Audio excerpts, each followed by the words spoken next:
Jai Hind to all in our new video in this channel. Today we will discuss about Supreme Court. ਅੱਜ ਆਪਾਂ ਇਸ video ਵਿੱਚ discuss ਕਰਾਂਗੇ supreme court ਬਾਰੇ। ਤੁਸੀਂ ਪਿੱਛੇ ਟਾਈਟਲ ਲਿਖਿਆ ਦੇਖ ਹੀ ਲਿਆ ਹੋਵੇਗਾ supreme court.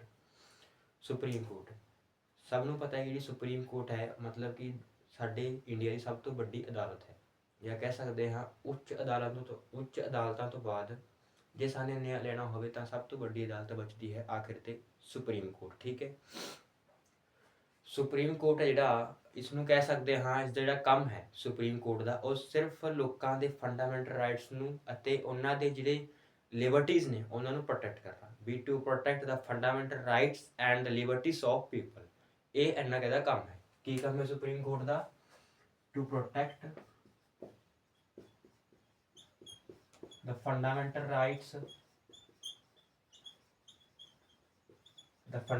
rights and liberties of people, ਯਾਨੀ ਕਿ ਲੋਕਾਂ ਦੀਆਂ ਆਜ਼ਾਦੀਆਂ ਨੂੰ ਪ੍ਰੋਟੈਕਟ ਕਰਨਾ ਕੰਮ ਹੈ ਸੁਪਰੀਮ ਕੋਰਟ ਦਾ।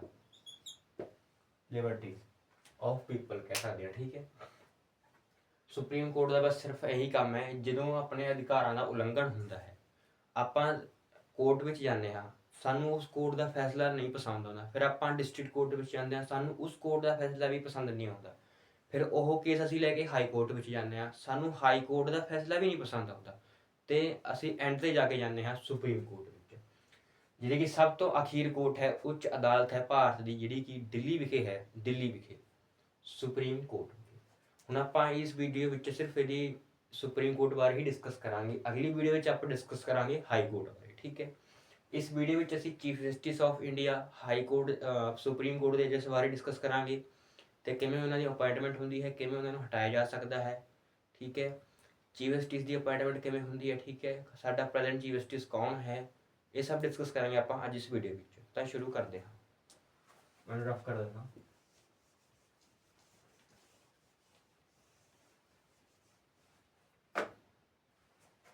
ਆਰਟੀਕਲ 125 ਕਹਿੰਦਾ ਹੈ ਆਰਟੀਕਲ 124 ਕਹਿੰਦਾ ਹੈ ਵੀ ਭਾਰਤ ਵਿੱਚ ਇੱਕ ਸੁਪਰੀਮ ਕੋਰਟ ਹੋਣੀ ਚਾਹੀਦੀ ਹੈ। ਵੀ ਸਾਡੇ ਕਨਸਟੀਟਿਊਸ਼ਨ ਵਿੱਚ ਇੱਕ ਪ੍ਰੋਵੀਜ਼ਨ ਹੈ ਆਰਟੀਕਲ 124 ਦੇ ਅੰਡਰ ਵੀ establishment of supreme court in India. Article 124 ਯਾਦ ਰੱਖਿਓ, provision to ਇਸਟੈਬਲਿਸ਼ਮੈਂਟ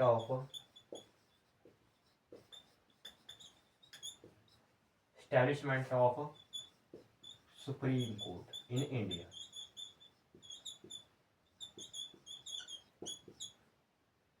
supreme court in India, ਸਾਡੇ ਭਾਰਤ ਵਿੱਚ ਇੱਕ ਹੀ ਸੁਪਰੀਮ ਕੋਰਟ ਹੈ ਜਿਹੜੀ ਕਿ ਅਸੀਂ ਦਿੱਲੀ ਵਿਖੇ ਜਾਣਦੇ ਹਾਂ ਸਭੀ।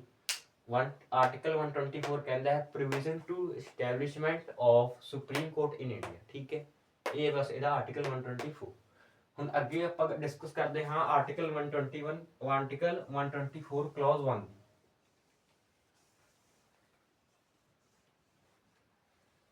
ਜੇ ਆਪਾਂ ਗੱਲ ਕਰੀਏ ਸੁਪਰੀਮ ਕੋਰਟ ਦੇ ਜੱਜਾਂ ਦੀ, ਤਾਂ ਸੁਪਰੀਮ ਕੋਰਟ ਵਿੱਚ ਸਮੇਂ-ਸਮੇਂ ਦੇ ਅਨੁਸਾਰ ਜਿਹੜੇ ਸੁਪਰੀਮ ਕੋਰਟ ਦੇ ਜੱਜ ਨੇ ਉਹਨਾਂ ਦੀ ਗਿਣਤੀ ਵੱਧਦੀ ਰਹੀ ਹੈ ਤੇ ਘਟਦੀ ਰਹੀ ਹੈ। ਪਹਿਲਾਂ 25 ਸੀ, ਫਿਰ 30 ਹੋਈ, ਫਿਰ 32 ਹੋਈ, ਫਿਰ 33 ਹੋਈ, ਹੁਣ 34 ਹੈ। ਹੁਣ ਜੇਕਰ ਆਪਾਂ ਗੱਲ ਕਰੀਏ ਸੁਪਰੀਮ ਕੋਰਟ ਦੇ ਜੱਜਾਂ ਦੀ ਤਾਂ ਉਹ 34 ਹੈ ਉਹਨਾਂ ਦੀ ਗਿਣਤੀ। ਠੀਕ ਹੈ, ਇਸ ਵਿੱਚ ਆਪਾਂ ਆਰਟੀਕਲ 124 ਕਲੌਜ਼ ਦੇਖਦੇ ਹਾਂ ਵੀ ਜਿਹੜਾ ਜੱਜ ਹੋਗਾ ਸੁਪਰੀਮ ਕੋਰਟ ਦਾ ਉਹ ਚੀਫ ਜਸਟਿਸ ਦੇ ਕੰਸਲਟ ਉੱਤੇ ਅਪੁਆਇੰਟ ਬਾਈ ਪ੍ਰੈਜ਼ੀਡੈਂਟ ਹੋਊਗਾ। ਵੀ the judge of Supreme Court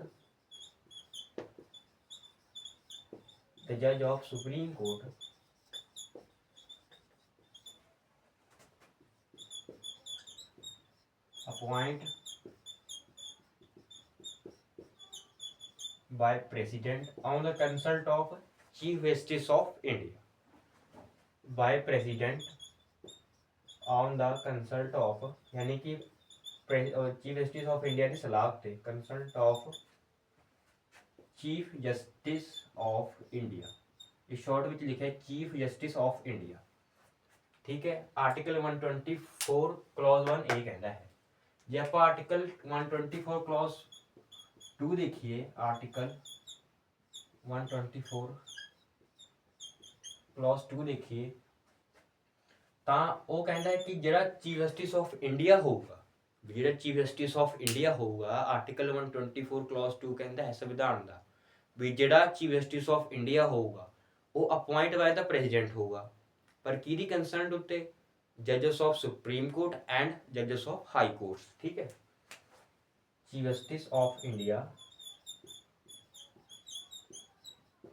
chief justice of India appoint bye president.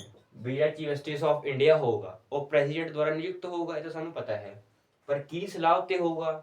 ਬਾय the जजेस ऑफ सुप्रीम कोर्ट एंड जजेस of high courts of India appointed by president on consult of judges of high court और supreme court, high court और supreme court.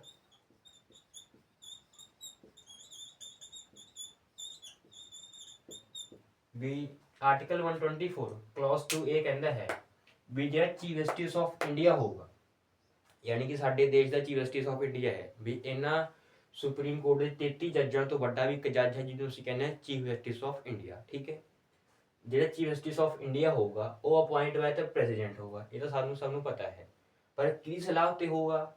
On the high court ਜਜਿਸ and supreme court ਜਜਿਸ consult, ਯਾਨੀ ਕਿ ਇਹ ਦੋਵੇਂ ਜੱਜਾਂ ਦੇ high court ਦੇ ਜੱਜ ਉੱਤੇ ਅਤੇ ਸੁਪਰੀਮ ਕੋਰਟ ਦੇ ਜੱਜ ਦੀ ਸਲਾਹ ਉੱਤੇ ਚੀਫ ਜਸਟਿਸ ਆਫ ਇੰਡੀਆ ਨਿਯੁਕਤ ਹੋਊਗਾ। ਇਹ ਸੀ ਆਪਣਾ ਆਰਟੀਕਲ 124 ਕਲੌਜ਼ 2।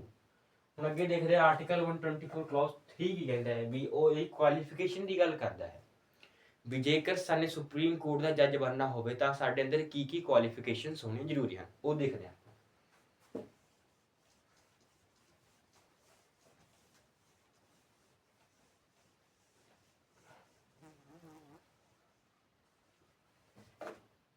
आर्टिकल 124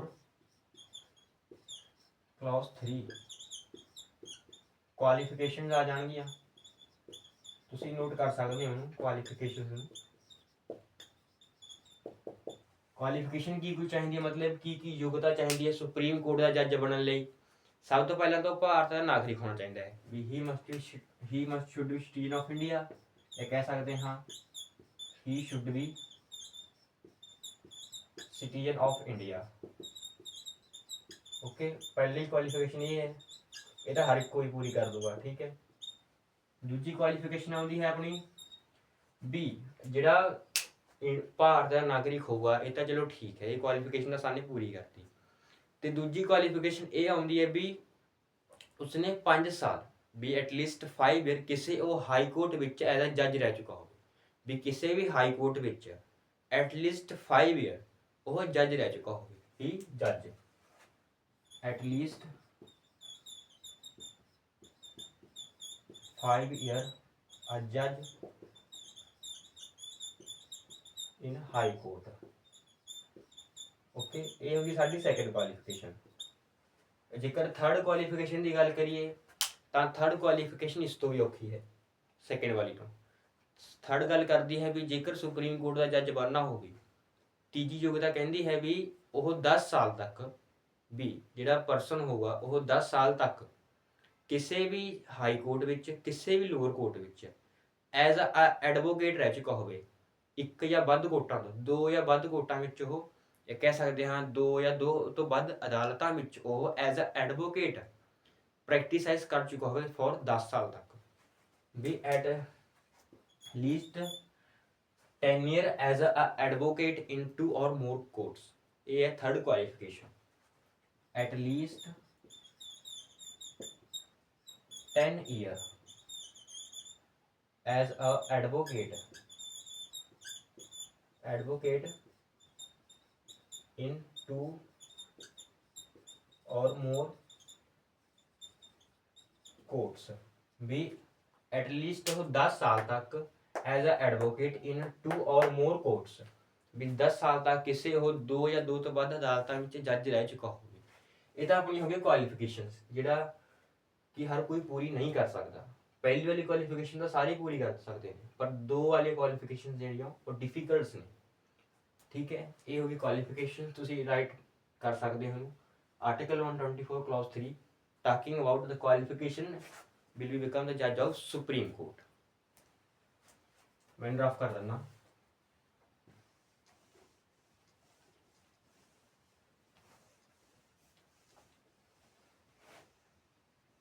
इस तो अलावा एक अपना आर्टिकल हो रह गया, आर्टिकल 124 क्लॉज 4। इसमें एक्सप्लेन करन तो पहला मैं आपको दस देना थोनू भी ਜਿਹੜੇ ਸੁਪਰੀਮ ਕੋਰਟ ਦੇ ਜੱਜ ਨੇ ਉਹਨਾਂ ਦੀ ਗਿਣਤੀ ਕਿੰਨੀ ਹੈ, ਚੀਫ ਜਸਟਿਸ ਆਫ ਇੰਡੀਆ ਕਿਵੇਂ, ਇਹ ਸਭ ਦੱਸ ਦੇਣਾ ਮੈਂ ਤੁਹਾਨੂੰ। ਜਿਹੜੇ ਸੁਪਰੀਮ ਕੋਰਟ ਦੇ ਜੱਜ ਨੇ ਉਹਨਾਂ ਦੀ ਗਿਣਤੀ ਵੈਸੇ ਤਾਂ according to time and situation changeable ਹੈ, ਵੀ ਸਮੇਂ ਤੇ ਹਾਲਾਤਾਂ ਅਨੁਸਾਰ ਉਹਨਾਂ ਦੀ ਗਿਣਤੀ ਵੱਧਦੀ ਰਹੀ ਹੈ ਘਟਦੀ ਰਹੀ ਹੈ ਬਾਏ ਪਾਰਲੀਮੈਂਟ। ਪਾਰਲੀਮੈਂਟ ਕੋਲ ਸ਼ਕਤੀ ਹੈ ਉਹਨਾਂ ਦੀ ਗਿਣਤੀ ਵਧਾਉਣ ਲਈ ਵੀ ਤੇ ਗਿਣਤੀ ਘਟਾਉਣ ਲਈ ਵੀ, ਠੀਕ ਹੈ।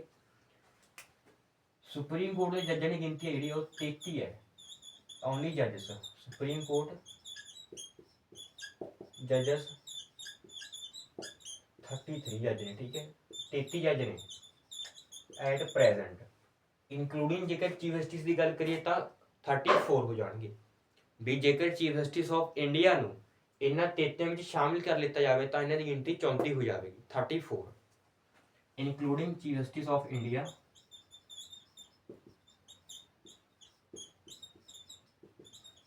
चीफ जस्टिस ऑफ इंडिया 34 जजेस हो जाएंगे, ठीक है। हुंदा तो यह भी जज है पर यह सब तो बड़ा जज होंगे सुप्रीम कोर्ट का अपने इंडिया का, इस करके इसनूं चीफ यानी कि मुख्य जस्टिस ऑफ इंडिया, मुख्य न्यायाधीश कह दें आप, ठीक है। 34 जज ने सुप्रीम कोर्ट के, ठीक है। इन्हां दा जिहड़ा टेन्योर हुंदा है 65 ईयर तक हुंदा है, भी 65 ईयर तक ये अपने अहुदे ते रह सकते हैं। टेन्योर 65 ईयर, ठीक है। 65 ईयर तक ये अपने अहुदे ते रह सकते हैं। हुण आपां गल कर लैंदे हां 124 आर्टिकल 4 क्लॉज की, क्लॉज 4 की मैं ड्राफ्ट कर देना, आई होप तुसीं नोट कर लिया होगा।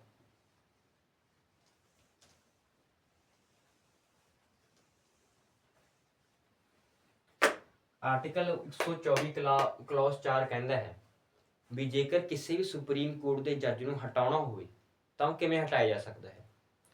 पहली गल तां जेकर सुप्रीम कोर्ट का जज हटाया किस गल्लों जा सकता है, भी कई बार जिहड़ा सुप्रीम कोर्ट का जज हुंदा है वो मिसबिहेवियर कर सकता है या इनकैपेसिटेबल हो सकता है या नहीं कि असमर्थ, ठीक है। भी कादे कारणा करके हटाया जा सकता है, on the ground basis of misbehaviour and incapacitable, ठीक है। द जज of supreme court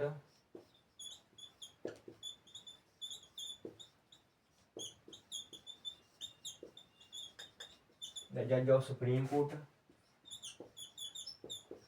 being removed their office या कह सकते हैं their tenure, their office ground basis on the,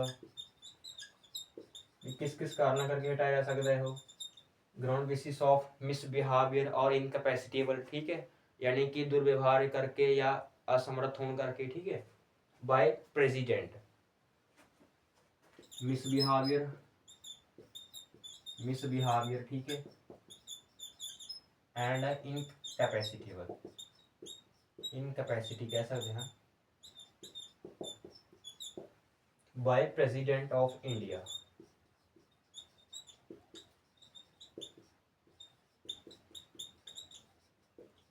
भी भारत का राष्ट्रपति है जेकर सुप्रीम कोर्ट का जज है जिहड़ा, यानी कि जो दुर्व्यवहार करूगा या वो असमर्थ होगा अपने अहुदे नूं संभालण विच, ठीक है, तो president of India supreme court के जज नूं हटा सकता है। हुण आपां देखदे इहनूं किवें हटाया जा सकता है, मैं रफ कर दिंदा हाँ।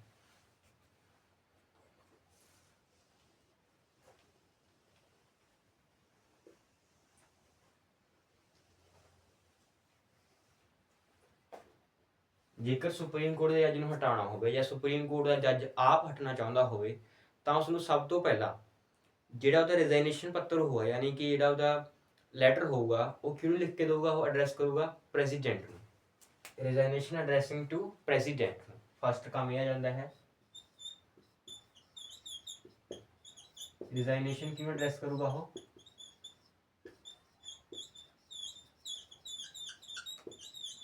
To president, resignation address to president of India, ठीक है। ਸੈਕੰਡ ਗੱਲ ਕਰਦੇ ਹਾਂ ਵੀ ਜਦੋਂ ਉਹ ਰੈਜ਼ੀਗਨੇਸ਼ਨ ਪ੍ਰੈਜ਼ੀਡੈਂਟ ਆਫ ਇੰਡੀਆ ਨੂੰ ਦੇ ਦੂਗਾ ਵੀ ਮੇਰੇ ਤੋਂ ਅਹੁਦਾ ਸੰਭਾਲਿਆ ਨਹੀਂ ਜਾ ਸਕਦਾ ਜਾਂ ਮੈਂ ਕੋਈ ਦੁਰਵਿਵਹਾਰ ਕਰ ਰਿਹਾ ਹਾਂ, ਠੀਕ ਹੈ। ਇਸ ਕਰਕੇ ਪਹਿਲੀ ਗੱਲ ਤਾਂ ਇਹ ਆਉਂਦੀ ਹੈ ਵੀ ਆਪਣਾ ਜਿਹੜਾ ਰੈਜ਼ੀਗਨੇਸ਼ਨ ਹੋਊਗਾ, ਤਿਆਗ ਪੱਤਰ ਹੋਊਗਾ, ਉਹ ਪ੍ਰੈਜ਼ੀਡੈਂਟ ਆਫ ਇੰਡੀਆ ਨੂੰ ਉਹ ਦੇਊਗਾ। ਸੈਕੰਡ ਗੱਲ ਆਉਂਦੀ ਹੈ ਵੀ ਇਹ ਕਿਵੇਂ ਹਟਾਇਆ ਜਾ ਸਕਦਾ ਹੈ। ਵੀ ਸਭ ਤੋਂ ਪਹਿਲਾਂ ਤਾਂ ਵੀ ਜਿਹੜੇ ਪਾਰਲੀਮੈਂਟ ਹੀ ਕੋਲ ਸ਼ਕਤੀ ਹੈ, ਆਪਾਂ ਨੇ ਪੜ੍ਹਿਆ ਵੀ ਪਾਰਲੀਮੈਂਟ ਕੋਲ ਸ਼ਕਤੀ ਹੈ ਇਹਨਾਂ ਦੀ ਗਿਣਤੀ ਘਟਾਉਣ ਲਈ ਵੀ, ਇਹਨਾਂ ਦੀ ਗਿਣਤੀ ਵਧਾਉਣ ਲਈ ਵੀ। ਵੈਸੇ ਹੀ ਪਾਰਲੀਮੈਂਟ ਕੋਲ ਸ਼ਕਤੀ ਹੈ ਇਹਨਾਂ ਨੂੰ ਹਟਾਉਣ ਦੀ ਵੀ ਅਤੇ ਇਹਨਾਂ ਨੂੰ ਲਗਾਉਣ ਦੀ ਵੀ। ਜਿਵੇਂ ਸੈਕੰਡ ਗੱਲ ਆਉਂਦੀ ਹੈ ਵੀ ਜਦੋਂ ਰੈਜ਼ਾਈਨੇਸ਼ਨ ਪ੍ਰੈਜ਼ੀਡੈਂਟ ਨੂੰ ਦੇ ਦਿੱਤਾ, ਜਾਂ ਕਹਿ ਸਕਦੇ ਹਾਂ ਜਦੋਂ ਇਹ ਤਾਂ ਹੋ ਗਿਆ ਰੈਜ਼ਾਈਨੇਸ਼ਨ ਨੇ ਆਪਣੀ ਮਰਜ਼ੀ ਨਾਲ ਦਿੱਤਾ ਵੀ ਮੈਂ ਇਨਕੈਪੈਸਿਟੇਬਲ ਹਾਂ, ਮੈਂ ਅਸਮਰੱਥ ਹਾਂ ਆਪਣੇ ਅਹੁਦੇ ਨੂੰ ਸੰਭਾਲਣ ਵਿੱਚ। ਜਦੋਂ ਗੱਲ ਆਉਂਦੀ ਹੋਵੇ ਉਸ ਵਿੱਚ ਇੰਪੀਚਮੈਂਟ ਲੱਗੀ ਹੋਵੇ, ਇੰਪੀਚਮੈਂਟ ਵਿੱਚ ਯਾਨੀ ਕਿ ਮਹਾਦੋਸ਼ ਲਗਾਇਆ ਹੋਵੇ ਉਸ ਉੱਤੇ, ਤਾਂ ਜਿਹੜੀ ਉਹ ਮੋਸ਼ਨ ਹੋਊਗਾ, ਜਿਹੜਾ ਮੋਸ਼ਨ ਹੋਊਗਾ ਇੰਪੀਚਮੈਂਟ ਮੋਸ਼ਨ ਹੋਊਗਾ, ਉਹ ਰਾਜ ਸਭਾ ਦੇ 50 ਮੈਂਬਰਾਂ ਦੁਆਰਾ ਅਤੇ ਲੋਕ ਸਭਾ ਦੇ 100 ਮੈਂਬਰਾਂ ਦੁਆਰਾ ਸਾਈਨਡ ਵਿਦ ਪ੍ਰੈਜ਼ੀਡੈਂਟ, ਠੀਕ ਹੈ। ਉਹ ਸਾਈਨ ਕੀਤਾ ਹੋਣਾ ਚਾਹੀਦਾ ਹੈ, ਜਾਂ ਤਾਂ ਉਸਨੂੰ ਆਪਾਂ ਡਿਲੀਵਰ ਕਰ ਸਕਦੇ ਹਾਂ ਸਪੀਕਰ ਨੂੰ ਜਾਂ ਤਾਂ ਚੇਅਰਮੈਨ ਨੂੰ। ਚੇਅਰਮੈਨ ਰਾਜ ਸਭਾ ਦਾ ਹੋ ਸਕਦਾ ਹੈ, ਸਪੀਕਰ ਲੋਕ ਸਭਾ ਦਾ ਹੋ ਸਕਦਾ ਹੈ, ਠੀਕ ਹੈ। 50 ਰਾਜ ਸਭਾ ਦੇ ਮੈਂਬਰਾਂ ਦੁਆਰਾ ਉਹ 100 ਲੋਕ ਸਭਾ ਦੇ ਮੈਂਬਰ ਦੁਆਰਾ 2/3 majority with present and voting ਦੁਆਰਾ। ਵੀ ਜਿਵੇਂ ਗੱਲ ਕਰ ਲੈਂਦੇ ਹਾਂ 100 ਮੈਂਬਰ ਆਫ ਲੋਕ ਸਭਾ,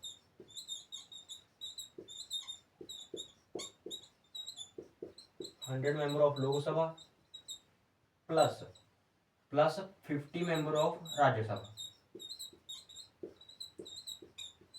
members of राज्य सभा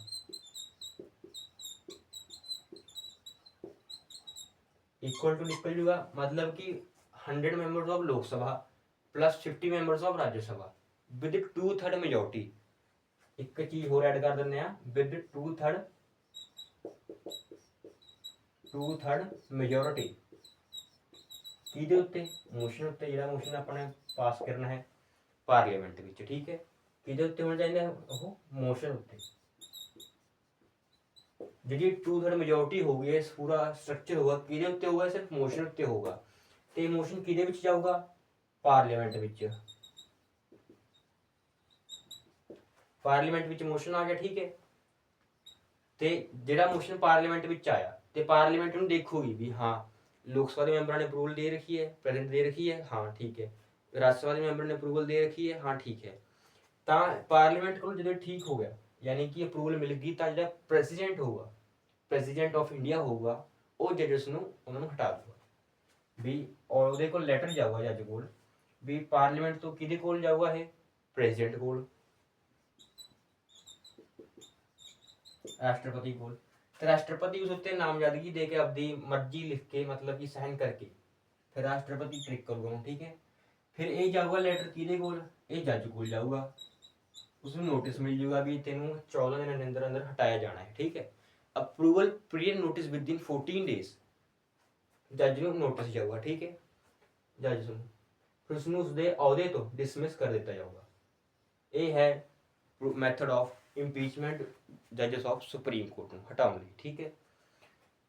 सब तो पहला आंदा जेकर ਆਪਾਂ ਗੱਲ ਕਰੀਏ ਸ਼ੁਰੂ ਤੋਂ ਦੇਖਦੇ ਹਾਂ ਵੀ resignation address to president of India ਵੀ ਆਰਟੀਕਲ 124 ਕਲੌਜ਼ 4 ਗੱਲ ਕਰਦਾ ਹੈ। ਆਰਟੀਕਲ 124 ਕਲੌਜ਼ 4 ਗੱਲ ਕਰਦਾ ਹੈ, ठीक है। ਆਰਟੀਕਲ ਵੀ ਨੋਟ ਕਰ ਲਿਓ ਤੁਸੀਂ, ਮੇਨ ਹੈ ਇਹ ਵੀ ਆਰਟੀਕਲ 124 ਕਲੌਜ਼ 4 ਡਿਸਕਸ ਕਰਦਾ ਹੈ ਵੀ resignation address to president of India ਵੀ ਜਿਹੜਾ ਸੁਪਰੀਮ ਕੋਰਟ ਦਾ ਜੱਜ ਹੋਊਗਾ ਉਹਨੂੰ ਹਟਾਉਣ ਲਈ ਜਿਹੜਾ ਉਹਦਾ ਮਤਾ ਹੋਊਗਾ ਉਹ ਕਿਹਨੂੰ ਦੇਣਾ ਪਊਗਾ, ਰਾਸ਼ਟਰਪਤੀ ਨੂੰ ਦੇਣਾ ਪਊਗਾ। ਤੇ ਕਿਹਦੀ ਮਨਜ਼ੂਰੀ ਉੱਤੇ 100 ਮੈਂਬਰ ਹੋਣਗੇ ਲੋਕ ਸਭਾ ਦੇ ਹੋਣਗੇ, ਠੀਕ ਹੈ, ਤੇ 50 ਮੈਂਬਰ ਹੋਣਗੇ ਰਾਜ ਸਭਾ ਦੇ, ਕਿਉਂਕਿ ਪਾਰਲੀਮੈਂਟ ਕੋਲ ਹੀ ਸ਼ਕਤੀ ਹੈ to minimise and maximise the number of supreme court ਜੱਜਸ, ਠੀਕ ਹੈ। ਇਹ ਹੋ ਗਿਆ। ਤੇ ਗੱਲ ਆਉਂਦੀ ਹੈ ਫਿਰ ਇਹਨਾਂ ਦੋਵੇਂ ਮੈਂਬਰਾਂ ਦੀ, ਲੋਕ ਸਭਾ ਦੀ ਤੇ ਰਾਜ ਸਭਾ ਦੀ 2/3 ਮੈਜੋਰਟੀ ਨਾਲ ਵੀ 2/3 ਬਹੁਮਤ ਨਾਲ ਵੀ ਮੈਂ ਹਾਂ ਇਸ ਨੂੰ ਇਸ ਪੱਖ ਵਿੱਚ ਹੈਗਾ ਹਾਂ 2/3 ਮੈਂਬਰਾਂ ਦੀ ਪ੍ਰੈਜ਼ੈਂਟ ਐਂਡ ਵੋਟਿੰਗ ਨਾਲ ਜਾਂ ਮੈਜੋਰਟੀ ਨਾਲ। ਫਿਰ ਮੋਸ਼ਨ ਜਿਹੜਾ ਹੈ ਉਹ ਪਾਰਲੀਮੈਂਟ ਵਿੱਚ ਜਾਊਗਾ। ਮੋਸ਼ਨ ਇਹਨਾਂ ਕੋਲੋਂ ਤਾਂ ਪਾਸ ਹੋ ਗਿਆ ਮੈਂਬਰਾਂ ਕੋਲ, ਸਪੀਕਰ ਦੁਆਰਾ, ਚੇਅਰਮੈਨ ਦੁਆਰਾ, ਪਾਰਲੀਮੈਂਟ ਵਿੱਚ ਆ ਕੇ ਉਹਨੂੰ ਅਪਰੂਵਲ ਦਿੱਤੀ ਜਾਊਗੀ, ਇਹ ਦੇਖਿਆ ਜਾਊਗਾ ਵੀ ਮੈਂਬਰਾਂ ਨੇ ਮੈਜੋਰਟੀ ਦਿੱਤੀ ਹੈ ਇਸ ਉੱਤੇ, ਪ੍ਰੈਜ਼ੈਂਟ ਐਂਡ ਵੋਟਿੰਗ ਦਿੱਤੀ ਹੈ। ਜਦੋਂ ਪਾਰਲੀਮੈਂਟ ਨੇ ਟਿਕ ਕਰ ਦਿੱਤਾ ਠੀਕ ਹੈ, ਤਾਂ ਉਸ ਤੋਂ ਬਾਅਦ ਇਹ ਜਾਊਗਾ ਪ੍ਰੈਜ਼ੀਡੈਂਟ ਕੋਲ। ਪ੍ਰੈਜ਼ੀਡੈਂਟ ਕੋਲ ਹੀ ਸ਼ਕਤੀ ਹੈ, ਮਤਲਬ ਵੈਸੇ ਤਾਂ ਹਟਾਉਣ ਦੀ ਸ਼ਕਤੀ ਹੈ, ਪਰ ਜਿਹੜੀ ਮੇਨ ਸ਼ਕਤੀ ਹੈ ਪਾਰਲੀਮੈਂਟ ਕੋਲ ਹੀ ਹੈ।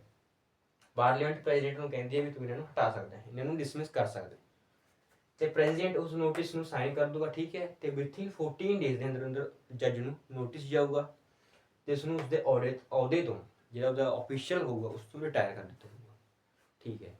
ਇਹ ਆਪਣਾ ਆਰਟੀਕਲ 124 ਕਲੌਜ਼ 4। ਅੱਗੇ ਗੱਲ ਕਰ ਲੈਂਦੇ ਹਾਂ ਆਪਾਂ article 124 clause 7 the.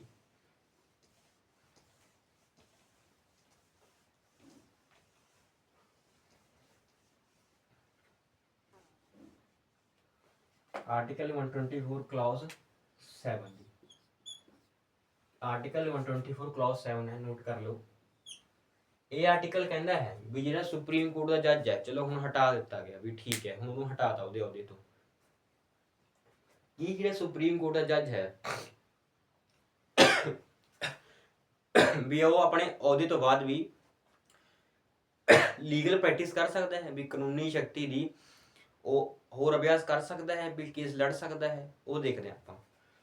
Article 124 clause 7 of the constitution provision ਦਿੱਤੀ ਗਈ ਹੈ ਵੀ ਜਿਹੜਾ ਸੁਪਰੀਮ ਕੋਰਟ ਦਾ ਜੱਜ ਹੋਊਗਾ ਜਦੋਂ ਉਹ ਰਿਟਾਇਰ ਹੋ ਜਾਊਗਾ ਜਾਂ ਇੰਪੀਚਮੈਂਟ ਤੋਂ ਹਟਾ ਦਿੱਤਾ ਜਾਊਗਾ ਠੀਕ ਹੈ, ਤਾਂ ਉਸਨੂੰ ਕੋਈ ਵੀ ਕਾਨੂੰਨੀ ਅਭਿਆਸ ਕਰਨ ਦਾ ਕੋਈ ਵੀ ਕਹਿ ਸਕਦੇ ਹਾਂ ਕੰਮ ਨਹੀਂ ਦਿੱਤਾ ਜਾ ਸਕਦਾ, ਉਸਨੂੰ ਲੀਗਲ ਪ੍ਰੈਕਟਿਸ ਕਰਨ ਦੀ ਮਨਾਹੀ ਹੈ, ਵੀ ਉਹ ਰਿਟਾਇਰਮੈਂਟ ਤੋਂ ਬਾਅਦ ਕੇਸ ਨਹੀਂ ਲੜ ਸਕਦਾ ਬਸ।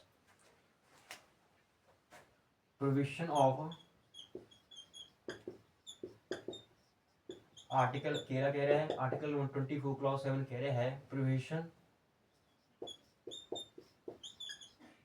आफ्टर रिटायरमेंट ऑफ जजेस of supreme court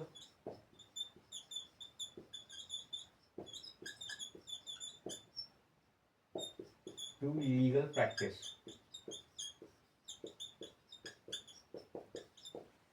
we article 124 clause 7 ਕਹਿ ਰਿਹਾ ਹੈ ਵੀ ਜਦੋਂ ਸੁਪਰੀਮ ਕੋਰਟ ਦਾ ਜੱਜ ਰਿਟਾਇਰ ਹੋ ਜਾਊਗਾ ਜਾਂ ਇੰਪੀਚਮੈਂਟ ਦੁਆਰਾ ਹਟਾ ਦਿੱਤਾ ਜਾਊਗਾ ਉਸਦੇ ਅਹੁਦੇ ਤੋਂ, ਤਾਂ ਉਸਨੂੰ ਹਟਣ ਤੋਂ ਬਾਅਦ ਕੋਈ ਵੀ ਕੇਸ ਲੜਨ ਦਾ ਜਿਹੜਾ ਕੰਮ ਹੈ ਉਹ ਨਹੀਂ ਕਰਨਾ। ਇਹ ਹੈ ਆਰਟੀਕਲ 124 ਕਲੌਜ਼ 7 ਠੀਕ ਹੈ। ਹੁਣ ਆਪਾਂ ਗੱਲ ਕਰ ਲੈਂਦੇ ਹਾਂ ਇਹਨਾਂ ਦੀ ਸੈਲਰੀ ਤੇ ਅਲਾਉਂਸਸ ਬਾਰੇ, ਸੁਪਰੀਮ ਕੋਰਟ ਦੇ ਜੱਜਸ ਬਾਰੇ ਠੀਕ ਹੈ।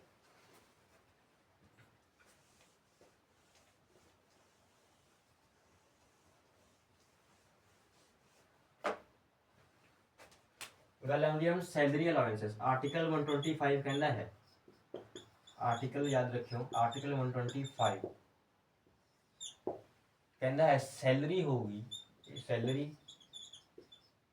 ਠੀਕ ਹੈ, ਅਲਾਉਂਸਸ ਵੀ ਕਹਿ ਸਕਦੇ ਹਾਂ, ਹੋਰ ਜਿਹੜੇ ਭੱਤੇ ਮਿਲਣਗੇ ਉਹਨਾਂ ਨੂੰ, ਹੋਰ ਅਦਰ ਫੈਸਿਲਿਟੀਜ਼ ਕਹਿ ਸਕਦੇ ਹਾਂ ਆਪਾਂ ਇਹਨਾਂ ਨੂੰ। सैलरी याद रखियो सारे लिए अलग अलग है।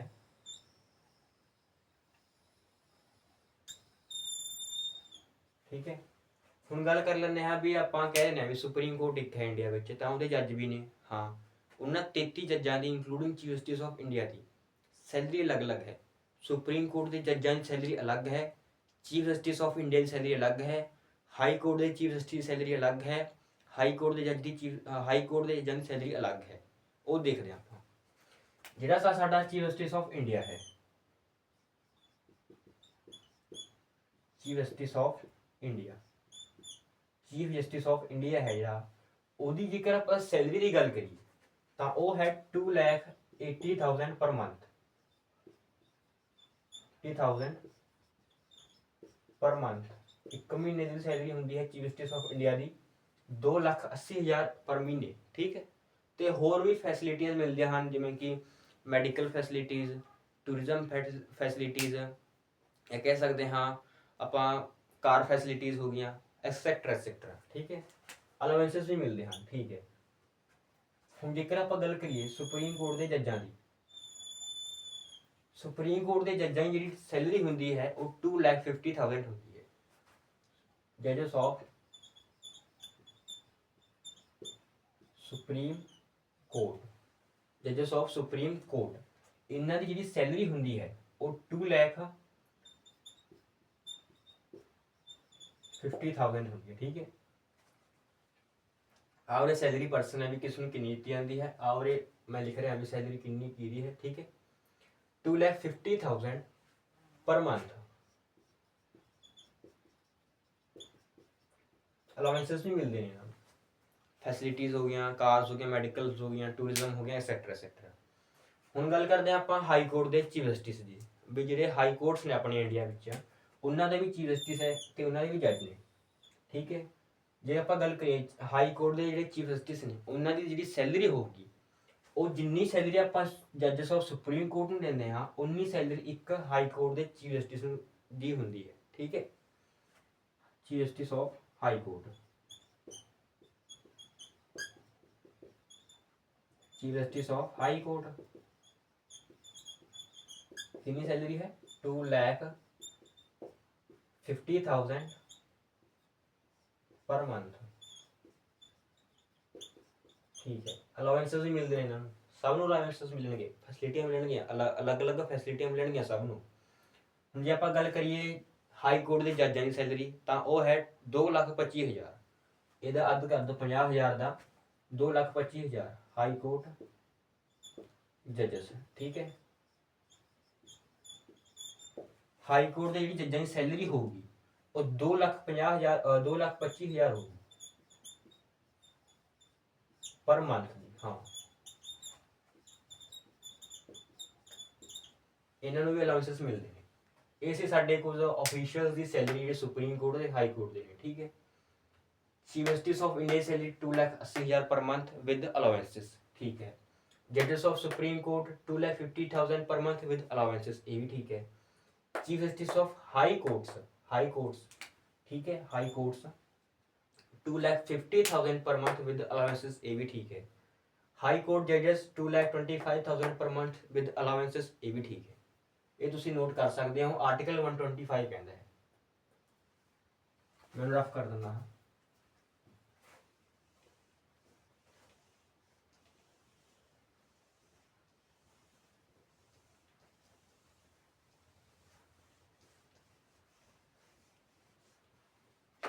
ਹੁਣ ਗੱਲ ਕਰਦੇ ਹਾਂ ਸੁਪਰੀਮ ਕੋਰਟ ਦੇ ਜੁਰਿਸਡਿਕਸ਼ਨਸ ਦੀ, ਵੀ ਸੁਪਰੀਮ ਕੋਰਟ ਵਿੱਚ ਕਿੰਨੇ ਤਰ੍ਹਾਂ ਦੇ ਜੁਰਿਸਡਿਕਸ਼ਨ ਨੇ। ਠੀਕ ਹੈ, ਆਪਾਂ ਗੱਲ ਕਰਦੇ ਹਾਂ ਸੁਪਰੀਮ ਕੋਰਟ ਦੇ ਵਿੱਚ 3 ਤਰ੍ਹਾਂ ਦੇ ਜੁਰਿਸਡਿਕਸ਼ਨ ਨੇ, ओरिजिनल, एपलीएट ਤੇ ਐਡਵਾਈਜ਼ਰੀ ਜੁਰਿਸਡਿਕਸ਼ਨ। ਸਭ ਤੋਂ ਪਹਿਲਾਂ ਆਪਾਂ ਦੇਖਦੇ ਹਾਂ ਜੁਰਿਸਡਿਕਸ਼ਨ। ਪਹਿਲਾ ਆ ਜਾਂਦਾ ਹੈ ਆਪਣਾ ओरिजिनल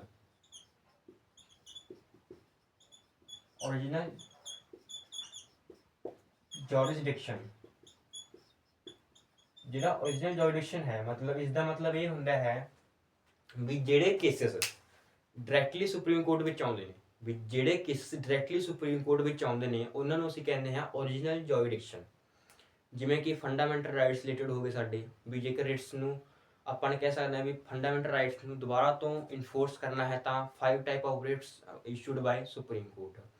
ਉਹ ਨੇ ਆਪਣੀਆਂ ਕਿਹੜੀਆਂ writ of mandamus, writ of certiorari, writ of prohibition, writ of quo warranto. ਠੀਕ ਹੈ, ਰਿਟ ਆਫ ਹੇਬੀਅਸ ਕਾਰਪਸ। ਤੇ ओरिजिनल ਜੁਰਿਸਡਿਕਸ਼ਨ ਵਿੱਚ ਇਹ ਵੀ ਉਹਦਾ ਪਾਰਟ ਨੇ। ਤੇ ਗੱਲ ਆਉਂਦੀ ਹੈ ਜੇਕਰ ਸੈਂਟਰ ਸਟੇਟ ਵਿਚਕਾਰ ਕੋਈ ਕਨਫਲਿਕਟ ਹੋਵੇ ਉਹ ਕਿਹਦੇ ਕੋਲ ਵਿੱਚ ਆਉਂਦੇ ਹਨ, ओरिजिनल ਜੁਰਿਸਡਿਕਸ਼ਨ ਵਿੱਚ ਆਉਂਦੇ ਹਨ। ਜੇਕਰ ਸਟੇਟ ਦੀ ਸਟੇਟ ਨਾਲ ਲੜਾਈ ਹੋ ਜਾਵੇ ਤਾਂ ਉਹ ਕਿਹਦੇ ਵਿੱਚ ਆਉਂਦੇ ਹਨ, ओरिजिनल ਜੁਰਿਸਡਿਕਸ਼ਨ ਵਿੱਚ ਆਉਂਦੇ ਹਨ। ਠੀਕ ਹੈ, ਇਹ ਸੀ ਸਾਡਾ ओरिजिनल ਜੁਰਿਸਡਿਕਸ਼ਨ। ਵੀ ਕਿਹੜੇ ਕਿਹੜੇ ਆ ਜਾਂਦੇ ਹਨ, सेंटर स्टेट कन्फ्लिक्ट्स हो गए अपने। ठीक है, सेंटर स्टेट कन्फ्लिक्ट हो गए, तो state with state conflict with each other states, भी राज की किसी दूजे राज नाल आपसी लड़ाई हो गई उस करके वो किहदे अंडर आउंदे हन, ओरिजिनल जूरिडिक्शन अंडर आउंदे हन। State to state conflict. ठीक है, state to state conflict. Okay, ये भी लिखता मैं। थर्ड आ जाता अपना भी जेकर फंडामेंटल राइट्स दोबारा तो इनफोर्स कराना हो, इनफोर्समेंट ऑफ फंडामेंटल राइट्स हो गया, इनफोर्समेंट ऑफ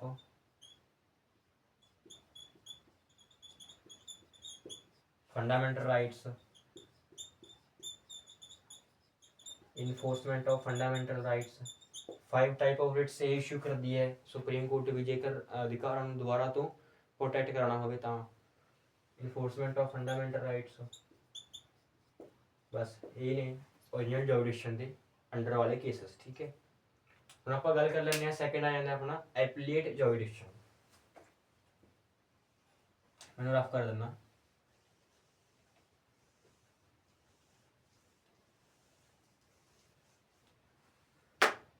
ਜੇ ਆਪਾਂ ਸੈਕਿੰਡ ਗੱਲ ਕਰੀਏ ਤਾਂ ਕਿਹੜਾ ਹੈ ਐਪੀਲੀਏਟ jurisdiction.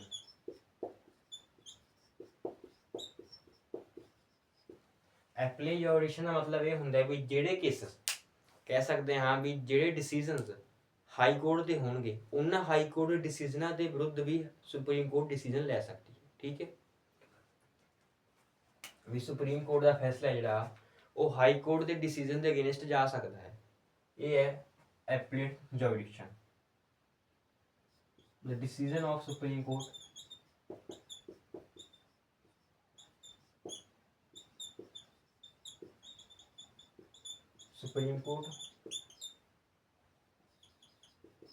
will be gone against the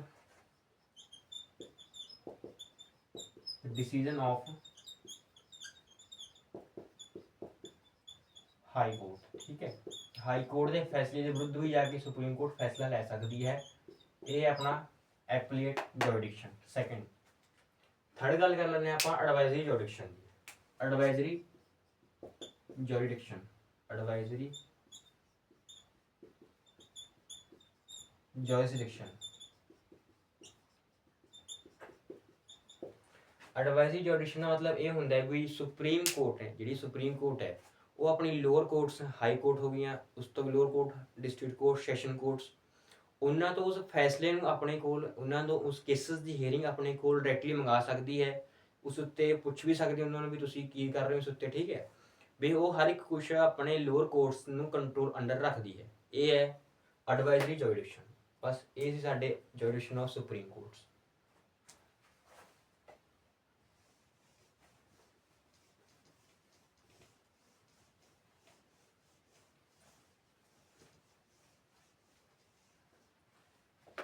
ਅੱਗੇ ਆਪਾਂ ਗੱਲ ਕਰ ਲੈਂਦੇ ਹਾਂ ਕੁਝ ਹੋਰ ਬੇਸਿਕਸ ਬਾਰੇ, ਜਿਵੇਂ ਕਿ ਸੁਪਰੀਮ ਕੋਰਟ ਹੈ ਇੰਡੀਆ ਦੀ, ਇਹ ਕਿੱਥੇ ਹੈ? ਦਿੱਲੀ ਵਿਖੇ ਹੈ। ਆਰਟੀਕਲ 130 ਕਹਿੰਦਾ ਹੈ ਵੀ ਇਹ ਦਿੱਲੀ ਵਿਖੇ ਹੈ।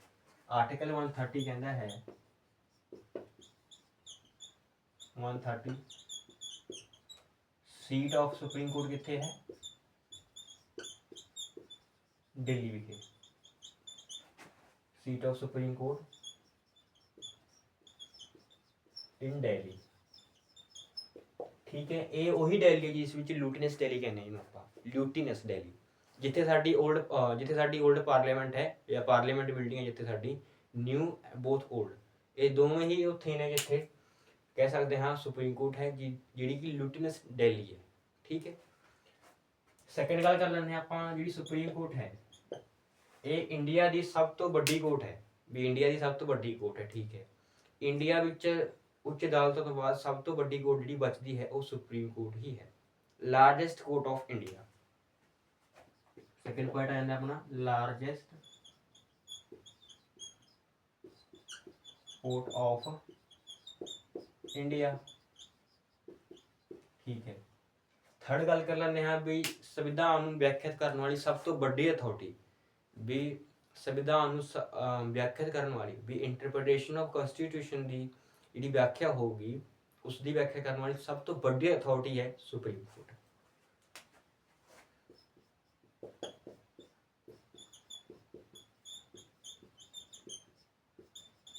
Biggest authority for the interpretation of the constitution। interpretation मतलब व्याख्या करना संविधान, for the interpretation of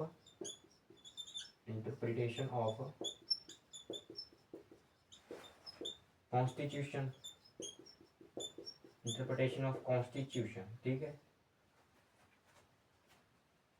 ਸਾਡੇ ਇੰਡੀਆ ਦਾ ਸੰਵਿਧਾਨ ਹੈ, ਉਸ ਸੰਵਿਧਾਨ ਦੀ ਵਿਆਖਿਆ ਕਰਨ ਵਾਲੀ ਸਭ ਤੋਂ ਵੱਡੀ ਅਥਾਰਟੀ ਦਾ ਕੀ ਨਾਮ ਹੈ ਜੇਕਰ ਪੇਪਰ ਵਿੱਚ ਕੁਐਸਚਨ ਪੁੱਛਿਆ ਜਾਵੇ ਤਾਂ? Supreme court. ਠੀਕ ਹੈ, ਫੋਰਥ ਗੱਲ ਕਰ ਲੈਂਦੇ ਹਾਂ ਇਸ ਦੇ ਕੁਝ ਹੋਰ ਬੇਸਿਕਸ ਬਾਰੇ, ਮੈਨੂੰ ਰਫ ਕਰ ਦਿੰਦਾ।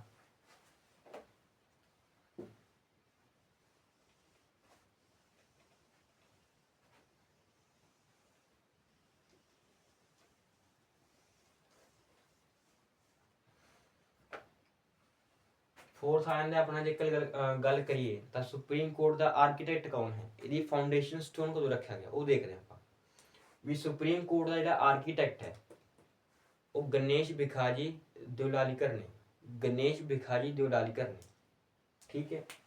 फोर्थ पॉइंट अपना ही बनता है बेसिक्स का भी architect of supreme court. Question आ सकता है पेपर में भी सुप्रीम कोर्ट का आर्कीटैक्ट कौन है, तो Ganesh Bhikaji Deolalikar, architect of supreme court के आर्कीटेक्ट कौन सी, Ganesh Bhikaji Devlalikar, Ganesh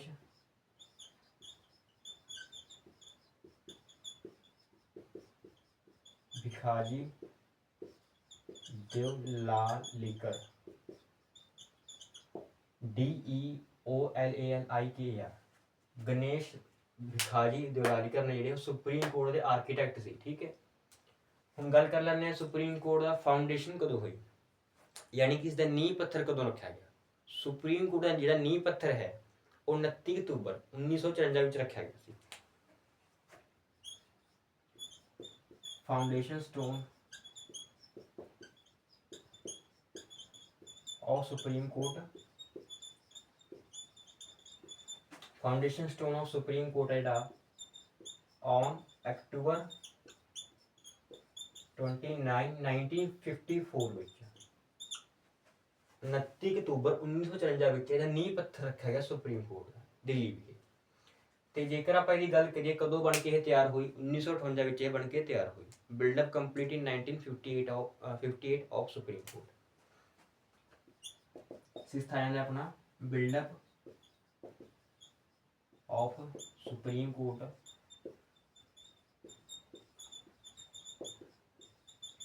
supreme court complete in 1958 विच, कंप्लीट इन 1958 विच, 1954 विच नींह पत्थर रखा गया, 1958 विच बन के तैयार हुई।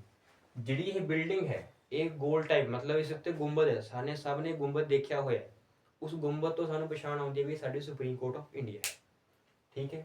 ते 17 एकड़ विच बनी हुई है, 17 एकड़ विच। 7वां पॉइंट नोट करियो, 17 एकड़ एरिया है, ठीक है। हुण गल कर लैंदे हां भी सुप्रीम कोर्ट ऑफ इंडिया है उहदा जिहड़ा फाउंडेशन स्टोन 1954 ਵਿੱਚ ਰੱਖਿਆ ਗਿਆ, बन के 1958 ਵਿੱਚ ਤਿਆਰ ਹੋਈ ਤੇ एकड़ 17 एकड़ ਵਿੱਚ ਇਹ ਬਣਿਆ ਹੋਇਆ ਇਹਦਾ ਏਰੀਆ ਹੈ, ठीक है।